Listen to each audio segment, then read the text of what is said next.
الحمد لله وكفى والصلاة والسلام على سيدنا المصطفى وعلى آله وأصحابه وبارك وسلم تسليما كثيرا كثيرا طيبا مباركا فيه مباركا عليه كما يحب ربنا ويرضى جل جلاله ومن والاه. حضرات علماء اکرام، بزرگوں، دوستوں، عزیزوں، سب سے پہلے تو میں یہ عرض کرنا چاہتا ہوں کہ اس محلے کا ہمارے یہاں سے یعنی دارالمجید سے پہلا خط ہے یہاں حضرت امام اہل سنت مولانا عبدالشکور فاروقی رحمۃ اللہ علیہ برابر تشریف لاتے اور سلسلے نقشبندیہ سے کبھی تعلق پھر میں نے خود دیکھا ہے اپنے والد ماجد مولانا عبدالسلام فاروقی رحمۃ اللہ علیہ کو کہ برابر یہاں بغیر بلائے ہوئے فاتحہ پڑھنے کے لیے تشریف لاتے تھے. پھر یہ بھی مجھے معلوم ہے کہ حضرت امام اہل سنت مولانا عبدالشکور فاروقی اور ان کے بعد والد صاحب یکم محرم کو اور تھوڑی دیر بیان کر کے واپس چلے جاتے تھے. وہ سلسلہ نمازوں کتنے دنوں ہم نے باقی رکھا اور یہاں آپ لوگوں نے باقی رکھا.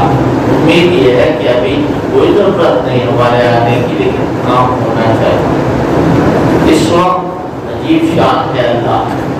حضرت امام اہل سنت کے پوتوں میں دو یہاں موجود، ایک میں، ایک میرے بھائی عبدالعزیز، اور ان کے بن پوتوں میں عبدالباری موجود ہیں، اور ان کے سگڑ پوتوں میں 3 لوگ موجود ہیں، ایک علی، ایک محمد اور ایک حنین. تو حضرت امام اہل سنت کا ایک سلسلہ یہاں موجود ہے. ہم لوگ تو نامی نام کے ہیں، اوقات تو کچھ بھی نہیں ہم لوگوں کی، لیکن بہرحال مجھے سب باتیں یاد آتی ہیں ایسے موقع پر. میرے بھائی جو کچھ بیان ہوا ہے وہ کافی ہے. آپ جانتے ہیں کہ میں لمبی تقریر اپنے یہاں بھی نہیں کرتا اور کہیں پر بھی نہیں کرتا، اور میں یہاں آتا بھی نہ اگر نئی بستی کا مسئلہ نہ ہوتا اور قابل یاد العام نہ ہوتا. یہ گویا کہ جدھر چاہے جس پر مسلط ہو جائے وہ نہ نہیں بولے گا. لہذا ماشاءاللہ محبت کرتے ہیں. قرآن سے ان کا رشتہ ہے اور قرآن سے ان کا تعلق ہے. جیسے ابھی ہمارے امام صاحب بیٹھے ہوئے تھے، وہ کہہ رہے تھے کہ ہم کیا بیان کر رہے ہیں، انہیں کو بیان کرنا ہے انشاءاللہ. اس لیے کہ قیادت تو آپ ہی کی ہے. آپ اگر امت کو صحیح رکھیں گے تو امت صحیح رہے گی. میں اس وقت پوری تقریر نہ کرنا چاہتا ہوں کہ کچھ بھی نہ ہو، لیکن چند منٹ چند باتیں عرض کرنا. مسجد ابھی ہمارے عزیز بیٹھے ہوئے، اللہ تعالیٰ ان کو اچھا رکھے. عادل صاحب ماشاءاللہ آپ کو مسجد کے سلسلے میں بتایا گیا. 2 باتیں ہیں مسجد کے سلسلے میں. ایک یہ کہ دنیا میں سب سے پہلے اللہ کا گھر بنا،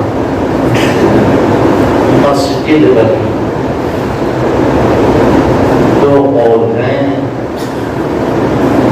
ایک یہ کہ عبادت کے لیے پہلا گھر مسجد بنایا گیا، اور ایک قول یہ کہ دنیا میں کچھ تھا ہی نہیں، پہلا گھر جو بنا ہے وہ مسجد بنا. ان اول بیت وضع للناس للذی ببکۃ مبارکا وہدی للعالمین فیہ آیات بینات مقام ابراہیم ومن دخلہ کان آمنا. حضرت آدم علیہ نبینا وعلیہ السلام آسمان پر تھے اور وہاں بیت المعمور کا طواف کیا کرتے تھے. خانہ کعبہ کی بالکل سین پر بیت المعمور گھر بنا ہوا ہے. وطور وکتاب مسطور فی رق منشور والبیت المعمور. اللہ کا قسم ہے. آدم علیہ السلام دنیا میں آ گئے، اللہ نے بھیج دیا، کیسے بھیجا کیا ہوا لمبی بات۔ حضرت آدم علیہ السلام نے اللہ سے کہا کہ اے اللہ میرا دنیا میں جی نہیں لگ رہا ہے، وہاں تو فرشتوں کے ساتھ طواف کیا کرتے تھے، یہاں تو کوئی گھر ہے ہی نہیں تیری عبادت کے لیے۔ تو اللہ پاک نے اسی بیت المعمور کی سیدھ میں خانہ کعبہ جو مسجد الحرام ہے، حضرت آدم سے پہلی مرتبہ بنیاد رکھوا کر بنوایا۔ اگر کوئی ڈور خانہ کعبہ کے اوپر سے آسمان تک جائے اور وہاں تک جائے تو بیت المعمور تک وہ ڈور پہنچے۔ اسی لیے تو کہتے کہ خانہ کعبہ تو یہاں ہے اور اس کے اوپر بھی طواف ہو رہا ہے، کیوں؟ خانہ کعبہ کی سیدھ میں جہاں تک بیت المعمور ہے وہاں تک خانہ کعبہ۔ یہ میں اپنے طرف سے نکل اپنی کیا حاصل ہے، میں حقیقت بتا رہا ہوں قرآن کا۔ پھر حضرت آدم علیہ السلام طواف کرتے رہے خانہ کعبہ کا۔ حضرت نوح علیہ السلام جو حضرت آدم کے بعد پیغمبر آئے، ان کے زمانے میں ان کی اڑیل قوم نے بہت ستایا، عاجز ہو گئے۔ قرآن بتا رہا ہے، انہوں نے کہا فَقُلْتُ اسْتَغْفِرُوا رَبَّكُمْ إِنَّهُ كَانَ غَفَّارًا يُرْسِلِ السَّمَاءَ عَلَيْكُمْ مِدْرَارًا وَيُمْدِدْكُمْ بِأَمْوَالٍ وَبَنِينَ وَيَجْعَلْ لَكُمْ جَنَّاتٍ وَيَجْعَلْ لَكُمْ أَنْهَارًا مَا لَكُمْ لَا تَرْجُونَ لِلَّهِ وَقَارًا۔ پورے سورہ نور پڑھ جائیے، اس میں آپ کو ملے گا۔ اللہ سے شکایت کر رہے ہیں، ربی انی دعوت قومی لیلا ونہارا، اے اللہ رات میں بھی پکارا میں نے لوگوں کو، دن میں بھی بلایا، لیکن یہ آنے کے نہیں۔ جب مرنے لگتے تھے تو کہتے تھے لا تذرن آلہتکم ولا تذرن ودا ولا سواعا، دیکھو بدھ کو نہ چھوڑنا، سوا کو نہ چھوڑنا، یہوس کو نہ چھوڑنا، یعوق کو نہ چھوڑنا، نصر کو نہ چھوڑنا۔ یہ معبودان باطل، ان کی پوجا کے کتنے دنوں تک حضرت نور ہے، فلبث فیہم الف سنۃ الا 50 عاما، 1000 سال، لبث فیہم الف سنۃ الا 50 عاما، 950 سال۔ 1000 میں 50 کا 950 سال ہوئے نہیں حضرت، لیکن ایسی اڑیل قوم کہ مرتے مرتے ایسا واقعہ ہوا کہ اللہ کا نبی اگر کسی کے لیے دعا کرتے تو پھر وہ بچ نہیں سکتا۔ کیا کہہ رہے ہیں حضرت کو؟ رب لا تذر علی الارض من الکافرین دیارا، اے اللہ ان منحوسوں کا کوئی گھر باقی نہ رہے دنیا میں۔ مسلمانوں تم آمین کہو، میں کہتا ہوں رب لا تذر علی الارض من الکافرین دیارا انک ان تذرهم یضلوا عبادک ولا یلدوا الا فاجرا کفارا، ان کی کوکھ سے جو پیدا ہوں گے وہ بھی کمینے ہوں، وہ بھی فاسق و فاجر ہوں گے۔ لا تذر علی الارض من الکافرین، روزانہ نماز پڑھو کہ نہیں پڑھو گے؟ یہ دعا بتاؤ۔ قنوت نازلہ پڑھی جاتی تھی، اے اللہ کے بندو نماز پڑھو، نماز میں دعا کرو، اور کیا کرو؟ رب لا تذر علی الارض من الکافرین دیارا، اے اللہ ان کا کوئی گھر باقی نہ رہے۔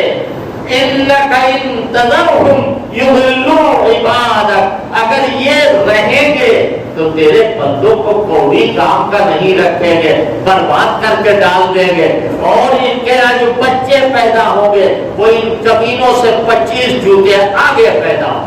یا نہیں دیکھ رہے ہو آنکھوں سے؟ نہیں دکھائی دے رہا ہے آنکھوں سے؟ حضرت نوح علیہ السلام کی یہ بدعا نبی کی بددعا، نبی تو دعاؤں کے لیے آتا، نبی تو بددعاؤں کے لیے بھی قبول ہوئی. تو کیا کہا تھا؟ کہتے ہیں کشتی بناؤ ہماری نگرانی میں. لگ گئے حضرت نوح کشتی بنانے کے لیے. حضرت نوح علیہ السلام کشتی بنانے میں لگ گئے. اور یہ بدماش جو ان کی قوم کے لوگ تھے وہ کیا کہہ رہے ہیں؟ کانا نبیًا فصار نجارا. پہلے نبی تھا پڑھائی ہو گیا. دیکھ رہے ہیں آپ، یہ کہہ رہے ہیں. حضرت نوح علیہ السلام نے کسی بات کا کوئی جواب نہیں دیا. ان جاہلوں کی باتوں کا کوئی جواب نہیں دیا. حضرت نوح علیہ السلام کو اللہ نے حکم دیا. جب کشتی بن گئی، بن کے تیار ہو گئی، تو کہا وَاصْنَعِ الْفُلْكَ بِأَعْيُنِنَا وَوَحْيِنَا وَلَا تُخَاطِبْنِي. ان سے مت مخاطب، یہ مخاطب ہونے کے لائق نہیں ہے. حضرت نوح علیہ السلام کی کشتی ہو گئی، بن کے تیار ہو گئی، تو کیا کہا کہ اے نوح تم ایمان والوں کو اس پر بٹھاؤ.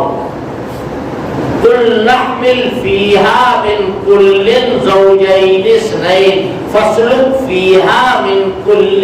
دو جگہ ہے. قُلْ نَحْمِلْ فِيهَا، جوڑے بٹھا لو. جو دنیا ہلاک ہونے جا رہی ہے، دنیا برباد ہونے جا رہی ہے، سارے جوڑے، کشتی کتنی بڑی کشتی ہوگی سوچو، سارے جوڑے بیٹھے بٹھا لیے اس پر. اور اس کے بعد وَفَارَتْ التَّنُّورُ، زمین سے تنور سے پانی نکل رہا ہے اور اس سے دنیا بھر رہی ہے. دیکھتے دیکھتے حضرت نوح علیہ السلام نے دیکھا کہ میرا لڑکا آگے پیچھے ہو رہا ہے. تو کیا کہا کہ یا بنی ارکب معنا، یا بنی ارکب معنا، آ میرے ساتھ آ کے بیٹھ جا. اس نے کیا کہا؟ ساوی الی جبل یعصمنی من الماء. ہم تو کسی پہاڑ کا سہارا لے لیتے جائیے. ایسے ٹھیک، ایسے متولد نبی کے بیٹے ہو کر کے یہ کہہ رہے ہیں اللہ اکبر. تو حضرت نوح نے کہا نہیں، آج کوئی نہیں بچے گا، آج کوئی نہیں بچے گا. کیا ہوا؟ قصہ مختصر یہ کہ حضرت نوح علیہ السلام کے کشتی میں جتنے لوگ بیٹھے تھے وہی بچے، باقی سب ہلاک ہو گئے. واستوت علی الجودی وقیل بعدا للقوم الظالمین. کیا فرمایا اللہ تعالیٰ؟ وہ جودی پہاڑ پر ہوگی. ہم اور آپ اور سب لوگ قرآن کے نقطۂ نظر سے حضرت نوح کی اولاد اور وہ آدم ثانی، خانہ کعبہ بھی ڈھیر ہو گیا. اللہ، جو خانہ کعبہ گر جائے گا دنیا رہے گی، کوئی گھر نہیں بچا. سارا عالم فنا ہو گیا، خانہ کعبہ بھی ختم ہو گیا. کسی کو نہیں معلوم کہ خانہ کعبہ کہاں ہے. اب کیا ہو؟ حضرت نوح کے بعد حضرت ابراہیم، حضرت نوح کے بعد حضرت ابراہیم علیہ السلام آئے. جب وہ آئے تو اللہ نے ان سے جو عظیم کام لیے ہیں ان میں سے ایک بہت بڑا کام یہ ہے کہ خانہ کعبہ بنوایا. بہت غور کر کے سننا اس بات کو، پڑھے لکھے لوگ بھی اور بے پڑھے لکھے لوگ بھی بہت غور سے اس بات کو سننا. حضرت ابراہیم علیہ السلام کو نہیں معلوم تھا کہ خانہ کعبہ کا. قرآن نے جیسا کہ بتایا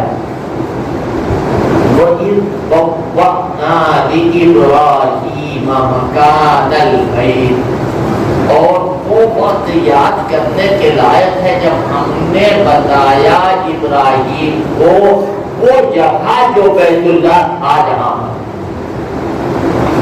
ابراہیم یہاں کعبہ بنا. وہ کیا ہوا؟ خود بیچنے والا، خود پوجنے والا، خود بنانے والا آدم ان کا بیٹا ابراہیم بھائی کو بلاؤ، ابراہیم کو بلاؤ، جن سے بنوائی گے خانہ کعبہ۔ تو اللہ نے قرآن میں یہ نہیں کہا کہ بنیاد یہ رکھ رہے وَإِذْ يَرْفَعُ إِبْرَاهِيمُ الْقَوَاعِدَ مِنَ الْبَيْتِ، بنیادیں تو آدم کی رکھی ہوئی تھی، انہیں دیواروں کو وہ اونچا کر رہا ہے، اور اونچا کرتے کرتے دعا بھی کر رہا ہے۔ کیا دعا کر رہا ہے؟ ربنا تقبل منا انک انت السمیع العلیم، اے اللہ ہماری اس محنت کو، ہماری اس پونجی کو آپ قبول فرما لیجیے۔ اللہ اکبر۔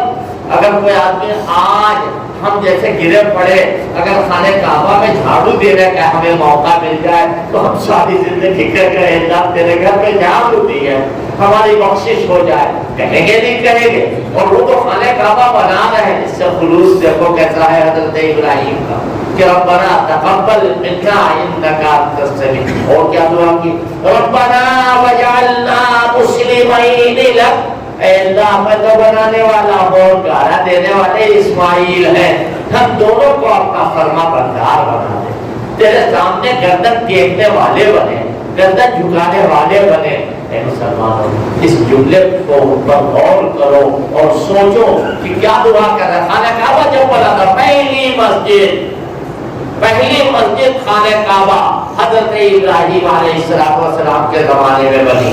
پھر حضرت ابراہیم نے جو خانہ کعبہ بنایا تھا، دیواریں اٹھائی تھی، اس میں 2 دروازے تھے، ایک تو حجر اسود سے 2-4 ہاتھ جب آپ داہنی جانب ہٹے تو آپ کو آج جو دروازہ بنا ہوا ہے یہ ملے گا، اور ادھر چلے جاؤ رکن یمانی کی طرف، جب آنے لگو گے رکن شامی سے رکن یمانی کی طرف تو اگر پردہ اٹھا ہوا ہے تو در آج بھی بدا ہوا، لکھنؤ والے سمجھ گئے میں جو بات میں کہہ رہا ہوں، در آج بھی بدا ہوا، اس راستے سے جاؤ، اس راستے سے نکلو۔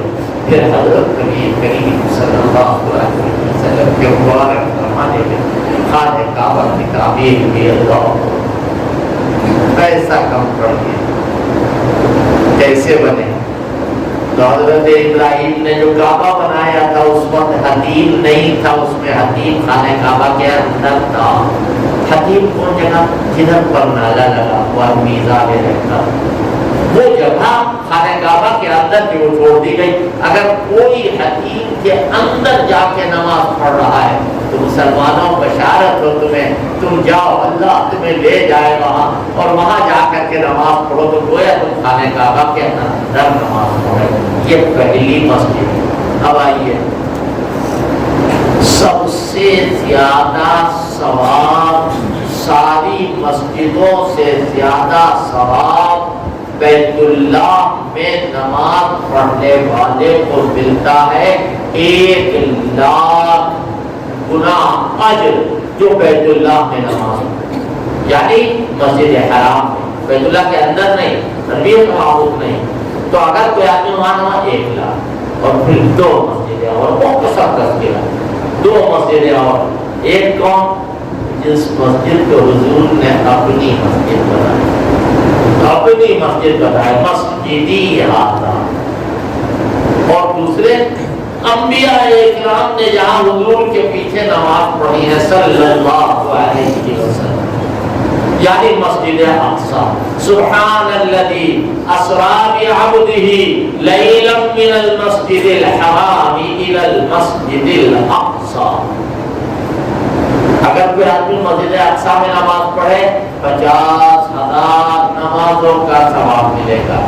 اور مسجدی ہاتھا، میری اس مسجد میں اللہ کے پیغمبر فرما رہے ہیں، میری اس مسجد میں اگر کوئی نماز پڑھے تو اس کو بھی اتنا ہی ثواب ملے گا جتنا مسجد اقصی میں نماز پڑھنے کا ثواب۔ یہ مسئلہ سمجھ میں آ گیا؟ یہ مسئلہ معلوم ہو گیا آپ کو؟ اب آئیے، مسجد نبوی کیسے بنائی گئی؟ بس بالکل مختصر بات، کیسے بنی؟ میں اگر زیادہ دیر بیان کروں تو آپ لوگ سنتے رہتے ہیں، بس میرا وقت ختم ہو گیا، اتنے بیان کرنا چاہیے، زیادہ نہیں۔ جب آپ مدینہ پاک تشریف لائے اور آپ نے ہجرت فرمائی تو سب لوگ کھڑے ہیں. یہ بے ایمان دنیا کے کتے جو حضور پاک صلی اللہ علیہ وسلم کو نشانہ بنا رہے ہیں، اللہ ان کے گھروں کو مسمار کر دے، اللہ ان کو برباد کر دے، ان کو مٹا دے اور ان کو خانہ خانہ خراب کر دے، ساری دنیا میں ذلیل ہو یہ اور ساری دنیا میں یہ رسوا. اللہ پاک ان لوگوں کی جڑوں کو ختم کر دے. حضور پاک سے جو سر سے پیر تک رہے، اللہ پاک کی قسم حضور تو بہت بڑے ہیں، حضور تو بہت بڑے، اللہ کے بعد سب سے بڑے ہیں. سنو مسلمانوں، حضور کے غلاموں کے صدقے میں آج چاند نکل رہا ہے، سورج نکل رہا ہے. حضور کے غلاموں کے صدقے میں کیا کہا تھا میرے آقا نے بدر میں؟ اے اللہ اگر یہ پوری فوج جو 313 کی اگر یہ مل گئی تو سمجھ لیجیے آپ کی عبادت مٹ جائے گی. عبادت مٹ جائے گی تو دنیا رہے گی، نہ چاند رہے گا نہ سورج رہے گا. سن لو صاف لفظوں میں، نہ وائٹ ہاؤس رہے گا نہ لال قلعے کی داڑھی رہے گی. تو کیا پتا یہ کیا جانے. اللہ کے پیغمبر ہمارے آقا صلی اللہ علیہ وسلم نے حضرت ابو بکر صدیق کو بلایا. ابو بکر دیکھو مدینے کوئی مسجد نہیں، مدینے میں پہلی مسجد تو مسجد قباء کی بنیاد رکھ کے آئے ہیں، 3 دن وہاں رکے تھے اور آئے کہا مدینے میں کوئی مسجد نہیں. ابو بکر زمین تلاش کرو مسجد کے لیے. حضرت صدیق اکبر نے دیکھا کہ جہاں حضور ٹھہرے تھے مجھے وہ نقشہ معلوم ہے مگر میں بتا نہیں پاؤں گا. بالکل مسجد نبوی کے بغل میں حضرت ابو ایوب انصاری کا مقام تھا جہاں حضور پہلی مرتبہ مدینے میں مہمان. حضور پاک صلی اللہ علیہ وسلم کا حکم پا کر صدیق اکبر گئے اور جگہ تلاش کی تو کہا تو یتیم ہے. کانا مربدن لیتیمین، 2 یتیموں کا پورا ہے، 2 یتیموں کا پورا ہے. جہاں لوگ الٹا سیدھا سامان پھینکا کرتے ہیں، لکھنؤ والوں کو پورا بتانے کی ضرورت نہیں ہے، جہاں لوگ گندی سندی چیزیں پھینکا کرتے ہیں، لیکن وہ زمین فری دینے کو کہہ رہے ہیں، پیسہ نہیں مانگ رہے، کہہ رہے ہیں پیسہ نہیں لے گے. قربان جائیے حضرت صدیق اکبر کا نصیب کیسا، حضرت صدیق اکبر کا نصیب کیسا. حضرت نے فرمایا نہیں، اور حضرت جو بولتے ہیں وہ اللہ کا بول ہوتا ہے، حضرت جو بات بولتے ہیں وہ اللہ کا بول ہوتا. گفتگو اللہ ہوا گرچہ رکوع میں عبداللہ ہوا. حضور کی زبان مبارک زبان سے جو کچھ نکل رہا ہے وہ اللہ نکل رہا ہے. وَمَا يَنطِقُ عَنِ الْهَوَىٰ إِنْ هُوَ إِلَّا وَحْيٌ يُوحَىٰ. جو آپ بول رہے ہیں وہ وحی الہی ہے. ابو بکر بغیر پیسے کے نہیں، تم پیسہ دو. سہل اور سہیل ان دونوں کو پیسہ دیا. کس نے دیا؟ صدیق اکبر. اگر داخل خالد ہوتا اس وقت میں لکھا پڑھی ہوتی، رجسٹری ہوتی تو کس کے نام ہوتی رجسٹری؟ جس نے خریدی ہے صدیق اکبر کے نام ہوتی نہیں. اور اسی زمین پر ریاض الجنہ ہے، یعنی جنت کی کیاری. تو صدیق اکبر نے جو جگہ خریدی اللہ نے اسے جنت بنا دی، اللہ نے اس کو جنت بنا دیا. ما بین بیتی و منبری روضۃ من ریاض الجنہ. میرے گھر اور میرے منبر کے درمیان جو زمین ہے وہ جنت کے باغوں میں سے ایک باغ. اگر کوئی آدمی 2 رکعت نماز وہاں پڑھ لے، مبارک ہیں وہ لوگ جنہوں نے وہاں نمازیں پڑھی اور قسم کھا کے کہیں کہ اے اللہ ہم نے 2 رکعت نماز جنت میں پڑھی ہے تو وہ جھوٹے نہیں. اور یہ بھی سمجھ لو جنت میں جب کوئی ایک مرتبہ پہنچ جائے گا تو پھر نکالا نہیں جائے گا. اللہم اجعلنا منہم. اے اللہ انہیں میں سے ہمیں بنا دے، اے اللہ ہم کو بھی انہیں میں سے بنا دے کہ جنت کو جب ایک مرتبہ داخلہ ہو جائے گا تو پھر نکالے نہیں جائیں گے. حضرت صدیق اکبر نے خریدا. آج جو جا رہے ہیں اگر لکھا پڑھی ہوتی اس زمانے میں رجسٹری ہوتی تو صدیق اکبر کے نام ہوتی، سعد اور سہیل سے وہی خریدنے والے۔ یہ مقدر و نصیب ہے حضرت صدیق اکبر کا۔ اور پتہ ہے معتبر ترین ذرائع یعنی احادیث مبارکہ سے معلوم ہوتا ہے کہ یہ جگہ جب دنیا مٹے گی، قیامت آئے گی تو اٹھا کر کے لے جا کے جنت میں رکھ دی جائے گی۔ یہ جنت ہے، اٹھا کر کے جنت میں رکھ دی جائے گی۔ کیوں؟ تاکہ میخانے کی مٹی رہے میخانے، تاکہ میخانے کی مٹی رہے میخانے میں۔ جنت جو ہے وہ جنت جہاں ہے وہی چلے۔ میرے بھائی، اس زمین کے اوپر حضرت نے ارادہ فرمایا کہ مسجد بنائے۔ یہ مدینے کی پہلی مسجد، اور کیا تھا؟ حضور پاک صلی اللہ علیہ وسلم کو لگے مبارک ہے وہ لوگ جنہوں نے مسجد کے بنوانے میں حصہ لیا ہے، خواہ وہ دوڑے دھوپے ہو، خواہ انہوں نے پیسہ دیا ہو، خواہ انہوں نے رائے مشورہ دیا ہو۔ حضور پاک صلی اللہ علیہ وسلم خود پتھر اٹھا رہے اور دعا کے ساتھ فرما رہے اللہم لا عیش الا عیش الآخرہ فاغفر الانصار والمہاجرہ اور فانصر الانصار والمہاجرہ۔ اے اللہ مہاجر و انصار کی مغفرت فرما۔ اے اللہ دنیا کی عیش کچھ نہیں ہے، آخرت کی زندگی بہت کچھ ہے۔ مسجد بنی، اب بتائیے مسجد تو حضور نے بھی بنوا دی، اللہ نے بنوا دی، سب کچھ ہو گیا، لیکن قرآن کیا کہہ رہا ہے؟ انما یعمر مساجد اللہ من آمن باللہ والیوم الآخر واقام الصلاۃ ولم یخش الا اللہ۔ آگے کا ولم یخش الا اللہ، کہ مسجد کو کی تعمیر نہیں، مسجد کو آباد کون رکھتا؟ کون رکھتا؟ مسلمان رکھتے۔ جھگڑا نہیں ہوگا، مسجد ایک ہے، ہم سب بھائی ہیں، ہم سب محبت کے ساتھ ایک مسجد میں نماز پڑھیں۔ جب اور زیادہ لوگ ہو جائے گا نہ دوسری مسجد بھی بنوا دے گا، اور زیادہ لوگ ہو گئے نہ تیسری مسجد بھی بنوا دے گا۔ یاد رکھو کہ پڑھنے والے پڑھا کریں، چلنے والے چلا کریں۔ ایسے لوگ پیدا ہوں گے کہ جنہوں نے جس طرح آیا صوفیہ کو آزاد کرایا ہے، انشاءاللہ ایک وقت آئے گا کہ بیت المقدس بھی آزاد۔ اللہ کے لیے کوئی مشکل نہیں ہے کہ وہ انصاری پیدا ہو جائیں، اللہ کے لیے کوئی مشکل نہیں ہے۔ اللہ کو نہ چھیڑو، اللہ کو نہ چھیڑو، اس نے آدھی مٹی اور آدھے کنکر سے ہاتھیوں کو بھوسا بنا دیا ہے۔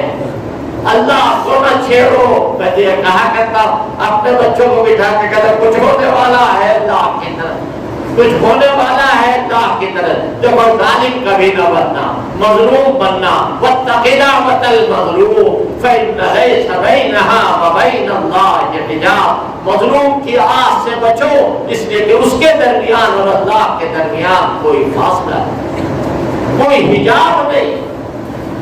بھائی بیان کرنے کے لیے میں نہیں آیا، میں تو اس لیے آیا تھا کہ ہم مسجد کی اثر نو تعمیر ہوئی ہے اور اس کی پہلے کی بنیادوں پر اس کا اضافہ ہوا ہے اور اس کی اچھی پوزیشن قائم کی گئی ہے۔ چلو دعا میں شریک ہو جائے اور دعا کر لے وہاں جا کر کے، اسی لیے میں آیا تھا۔ میں سوچ رہا تھا، میں نے جب سنا یہاں آ کر کے کہ عبدالباری کی بیان کرے گا تو میں نے ان سے کہا کہ بھائی مجھے مسلم سنا تھا۔